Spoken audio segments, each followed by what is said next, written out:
12টা serial দিয়ে আমি 7টা বাজে হলো সাকুরার পিছনে মানে মেন রোডে উঠছি, বামের দিকে সাকুরাটা পার হলে পাম্প, 7টা বেজে গেছে, পাম্প বন্ধ নিতে পারিনি। সোহেল রানা একটি বেসরকারি প্রতিষ্ঠানে চাকরি করেন। 17 এপ্রিল সকালটা ছিল তার জন্য এক অগ্নি পরীক্ষার মতো।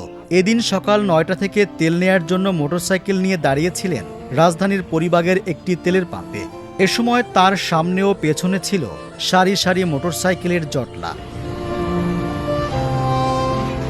অসহ্য গরমের শরীর বেয়ে ঘাম ঝরছে।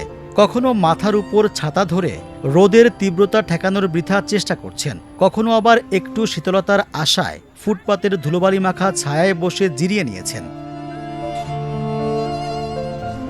আগের দিন দুপুর 12:30 থেকে তপ্ত রোদে লাইনে দাঁড়িয়েছিলেন, কিন্তু ঘন্টার পর ঘন্টা অপেক্ষার পরও শেষ মুহূর্তে তেল পাননি। শূন্য হাতে বাড়ি ফিরে যাওয়ার কারণে 17 এপ্রিল বেশ সতর্ক ছিলেন। এদিন সকালেই সব প্রস্তুতি নিয়ে ঘর থেকে বের হন। স্ত্রী টিফিন ক্যারিয়ারে দুপুরের খাবার দিয়েছেন, বন্ধুকে নিয়ে মোটরসাইকেলের উপরে বসেই খেয়েছেন তা। 11 ঘন্টা অপেক্ষার পর অবশেষে তেল পেয়েছেন।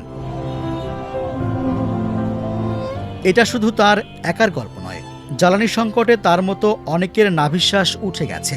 এই দীর্ঘসূত্রিতা ও অনিশ্চয়তায় দৈনন্দিন কাজ ও জীবিকা নির্বাহে চরম ভোগান্তির শিকার হচ্ছেন সাধারণ মানুষ।